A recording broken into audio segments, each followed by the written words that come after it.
मैं हूं कैलासन पहाड़िया, साचार्य भूगोल। दोस्तों, आप सभी का बीए भाग प्रथम के भौतिक भूगोल में स्वागत है, अभिनंदन है। आज जो अध्ययन करेंगे दोस्तों वो बहुत ही इम्पोर्टेंट है। नदी द्वारा स्थलाकृतियाँ या नदी अपरदन द्वारा निर्मित स्थलाकृतियाँ या बहते हुए जल से निर्मित स्थलाकृतियाँ। अधिकांश क्वेश्चन इस प्रकार को भी आपका एग्जाम पूछ लेते हैं कि नदी निर्मित स्थलाकृतियों का वर्णन कीजिए। इस प्रकार का भी आपको क्वेश्चंस एग्जाम में पूछ लेते हैं। या नदी अपरदन द्वारा निर्मित स्थलाकृतियों का वर्णन कीजिए या बहते हुए जल का के द्वारा निर्मित स्थलाकृतियों का अध्ययन कीजिए। तो सबसे पहले यहाँ पर है नदी। तो आप ये जानना आवश्यक है कि नदी क्या होती है, या नदी तंत्र या अपराह तंत्र क्या होता है। अपवाह तंत्र जो इसमें आपको स्लाइड्स में बताया गया है, अपवाह तंत्र शब्द एक ऐसे नदी तंत्र से लिया गया है जिसमें अलग अलग दिशाओं में छोटी छोटी धाराएं आकर मिल जाती है, मुख्य धारा मिल जाती है, उसमें अपवाह तंत्र का निर्माण करती है। तो आज ये अध्ययन करेंगे कि नदी के रूप में बहते हुए जल, जो प्रभावित जल भी कहते हैं, उस बहते हुए जल के द्वारा किस प्रकार धरातल पर स्थल रूप बनाती है या स्थल आकृतियां बनाती है, और कौन कौन से कारण हैं जिसके द्वारा ये स्थल रूप बनते हैं, इसका यहाँ पर विस्तार से वर्णन करेंगे।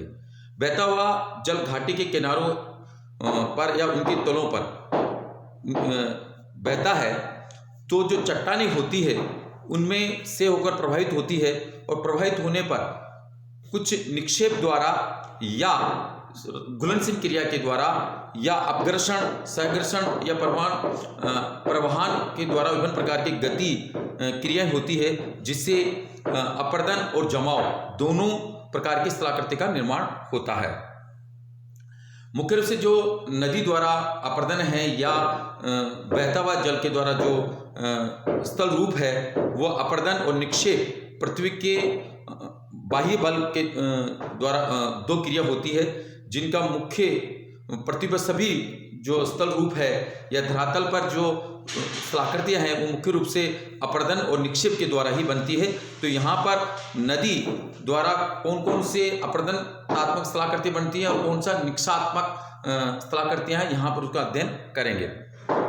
तो जिस डायग्राम में आपको बताया रखा है कि नदी द्वारा जो स्थलाकृतियाँ हैं वो अपरदन द्वारा कौन कौन सी है और निक्षेप द्वारा कौन कौन सी है। अपरदन द्वारा जो निर्मित स्थलाकृतियां हैं वह है सबसे पहले व्याकार की घाटी, गॉर्ज, कैनियन, स्फटिका, जलप्रवाह और अवनहन कुंड, जलगर्तिका, विसर्ग, नदी वेदिका, संरचनात्मक और मोनेट ड नॉय। ये इस प्रकार की जो ये सारी स्थलाकृतियां हैं वो अपरदन द्वारा निर्मित स्थलाकृतियां हैं। तो इनका एक एक करके अपन यहाँ पर अध्ययन करेंगे कि व्याकार की घाटी क्या होती है। दोस्तों, व्याकार की घाटी नाम से स्पष्ट है कि अंग्रेजी के वी अक्षर के शेप में यह घाटी होगी, इसलिए इसको व्याकार की घाटी कहते हैं। नदी द्वारा पर्वतीय क्षेत्रों में लंबवत अपरदन द्वारा निर्मित गहरी संकरी घाटी को व्याकार की घाटी कहते हैं। इस घाटी का आकार अंग्रेजी वर्णमाला में वी आकार का होता है या वी अक्षर के समान होता है, इसलिए इसको वो कहते हैं। दोस्तों, जब नदी युवावस्था में होती है तो उसका जो कटाव है वह लंबवत होता है, यह आपको ध्यान रखना। युवावस्था में नदी सदा जो कटाव करती है, अपरदन करती है, वह लंबवत करती है, इसलिए ये आकार का घाटी का निर्माण भी उस लंबवत कटाव के कारण ही होता है। ये जिस प्रकार डायग्राम आप देख रहे हैं कि एक नदी बह रही है और किस प्रकार का कटाव हो रहा है और नदी बह रही है, तो आप शेप देख लीजिए, अंग्रेजी के वी अक्षर के द्वारा निर्मित के रूप में होती है, इसलिए इसको वी आकार की घाटी कहते हैं। गोर्ज और कैनियन, गोर्ज और कैनियन जो वी आकार की घाटी है उसके का ही एक रूप है। गहरी और सकरी घाटी को गोर्ज कहते हैं। जो वी आकार की घाटी वो ज़्यादा सकरी हो जाती है और गहरी हो जाती है, उसको गोर्ज कहते हैं, जिसको कहते हैं हिंदी में खड्डा। और गोर्ज का विस्तृत रूप को कैनियन कहते हैं, हिंदी में इसको कहते हैं महाखड्डा। यानी जो व्याकार की घाटी है वो ज़्यादा गहरी और सकड़ी हो जाती है, उसको गोर्ज कहते हैं। और गोर्ज जब बड़ा हो जाता है या विस्तृत हो जाता है उसको कैनियन कहते हैं या महाखड्डा कहते हैं। उदाहरण के लिए सिंधु गोर्ज, दिवांग गोर्ज जो नदियाँ बनाती है उसका उदाहरण दे रखा है कि कहाँ कहाँ गोर्ज है। ये इस प्रकार का गोर्ज होता है, आप देख रहे हैं कि जो व्याकार की घाटी का विस्तृत रूप है ये गोर्ज, जो आप डायग्राम में या स्लाइड्स में देख रहे हैं। नेक्स्ट है जलप्रपात या स्प्रिका। जलप्रपात नाम से स्पष्ट है, वाटरफॉल। जब किसी स्थान पर नदियां का जल खड़े ढाल से सहारे अत्यधिक वेग से नीचे की ओर गिरता है तो उसे जलप्रपात कहते हैं। और प्रभात की जो वाटरफॉल की ऊंचाई अधिक होती है और ढाल खड़ा होता है। स्प्रिका जो होती है, नेक्स्ट एक स्लाकृति है स्प्रिका। स्प्रिका की ऊंचाई प्रभात की अपेक्षा कम और ढाल सामान्य होता है। उदाहरण के लिए एंजल जलप्रपात, नियाग्रा जलप्रपात, जो कुछ जलप्रपात है उसका यहाँ पर वर्णन किया गया है। ये स्लाइड्स आप देख रहे होंगे कि किस प्रकार जो वाटरफॉल है वो किस प्रकार ऊपर से नीचे जो पानी गिर रहा है उसको कहते हैं जलप्रपात या वाटरफॉल। एक ये युवावस्था की नदी की अपर्दन की एक स्थल रूप है, स्थलाकृति है। नेक्स्ट है जलगर्तिका। जब नदी की तली में जाल भंवर के रूप में के साथ पत्थर के छोटे छोटे टुकड़े तीव्र गति से चक्कर लगाते हैं और छोटे छोटे गर्तों या का निर्माण हो जाता है, इसको जलगर्तिका कहते हैं। जब नदी बहती है तो नदी बहने के साथ उनको छोटे कंकड़ मलबा भी लेकर आती है और वो छोटे छोटे कंकड़ तली पर एक होल बना देती है, तो इसको कहते हैं जलगर्तिका कहते हैं। नेक्स्ट है, यह भी अपरदनात्मक स्थल रूप है बहते हुए पानी की या नदी द्वारा।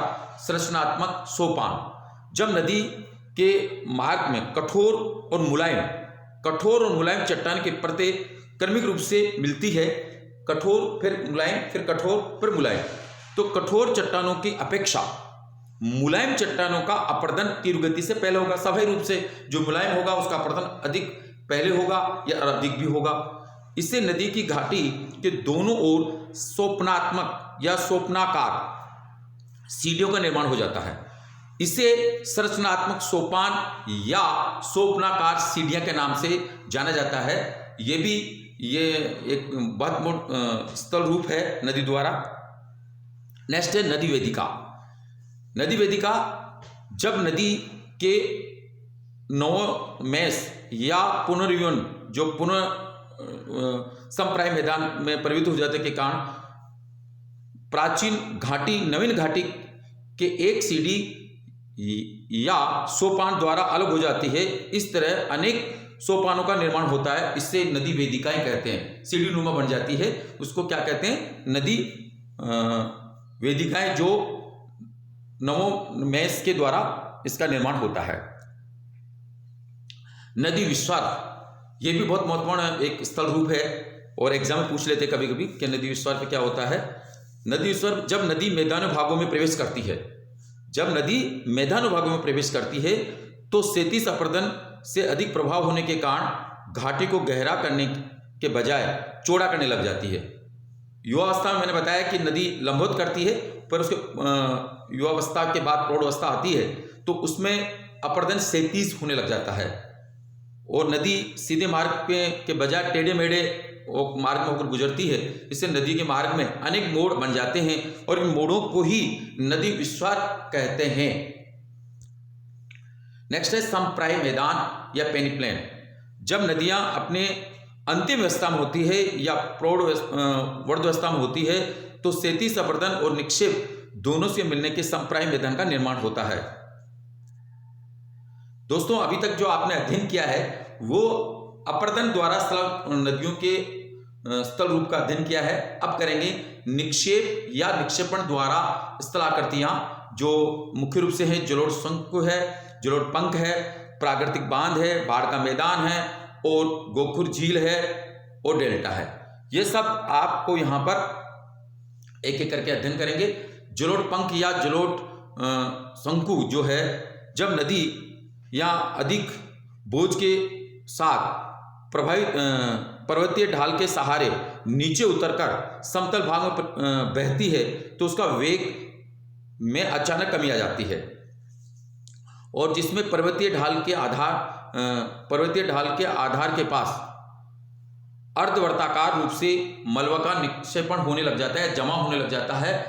जो मलबा जमा होता है, जो कीचड़ जमा होता है, उसको जलोढ़ पंक कहते हैं। पंक माने कीचड़ होता है। प्राकृतिक तटबंध नदियों के दोनों किनारों पर अवसाद या मलबा के जमाव से बने बांध को प्राकृतिक तटबंध कहते हैं। बाढ़ का मैदान नदी में जब बाढ़ आ जाती है तो बाढ़ का जल सीमावर्ती क्षेत्रों में फैल जाता है, जिससे उसके साथ मिट्टी और ढाल के कण भी इन क्षेत्रों में फैल जाते हैं। बाढ़ के खत्म होने के बाद आसपास का संपूर्ण मैदान क्षेत्र इन निक्षेप या डिपोजिट मिट्टियां से समतल या लहरदार प्रतीत होती है। इसे बाढ़ का मैदान कहते हैं। ये वर्धवस्था में जब नदी होती है और जब निक्षेप करती है यानी जमाव करती है तो ये बाढ़ का निर्माण होता है। गोखुर झील, ये भी एग्जाम में पूछ लेते हैं कि गोखुर झील क्या ऑक्स लेक क्या होती है, ये एग्जाम में पूछ लेते हैं। जब नदी अपने विसर्ग को त्याग कर सीधे प्रवाहित होने लगती है तो इसे त्यागे हुए अवशिष्ट विसर्ग को गोखुर झील कहते हैं। नेक्स्ट है कि गोखुर झील कैसे बनती है। वर्धवस्था में मैंने बताया कि जब नदी वर्धवस्था में होती है तो जमाव ज़्यादा करती है। वर्धवस्था में नदी प्रभाव के दौरान मोड़ों का निर्माण करती है और इस प्रक्रिया के दौरान बहने वाली धारा को अधिक चक्कर काटना पड़ता है। यदि कटाव कार्य नदी मोड़ के गर्दन से होकर सीधा मार्ग से तो वह पूर्व के निर्मित छल्लों से मुख्य रूप से अलग कर देती है। इस प्रकार एक नया धारा या नया मार्ग बन जाता है और मुख्य रूप से अलग हुए ऐसे छल्ले को गोखुर नुमा झील कहते हैं, या गोखुर के पांव जैसा उसका आकार हो जाता है, इसको गोखुर झील कहते हैं। गोखुर मतलब गांव, जो गो है उसका पांव है उसको गोखुर कहते हैं। उसकी आकृति इस प्रकार की हो जाती है, जिसको लेक कहते हैं, गोखुर लेक या झील कहते हैं। नदी के क्षैतिज अपरदन द्वारा सामान्य विसर्ग की उत्पत्ति होती है और इसे गहरे कटाव द्वारा अंतर या अंध कवर्तित विसर्ग का निर्माण होता है। ये एग्जाम पूछ लेते हैं अधिकांश। और नदी की जल की मात्रा काफी कम हो जाने पर पूर्व विसर्ग के अपेक्षा कम चौड़े विसर्ग बन जाते हैं, जिन्हें बेमिसाल विसर्ग के नाम से जाना जाता है या बेमेल के नाम से जाना जाता है। डेल्टा नदी का जो निक्षेप का स्थल रूप है, सबसे महत्वपूर्ण जो स्थल रूप है वह है डेल्टा। डेल्टा क्या है इसके बारे में, ये डेल्टा एक ग्रीक भाषा के आकृति का जो डेल्टा होता है वो ग्रीक भाषा के आकृति के रूप में बनता है, इसको डेल्टा कहते हैं। डेल्टा नदी अपने मुहाने यानी जहां पर नदी गिरती है उसको मुहाना कहते हैं। मलबे के निक्षेप जो डिपोजिट होता है, निक्षेप का विशेष प्रकार का स्थल रूप का निर्माण करती है, उसे डेल्टा कहते हैं।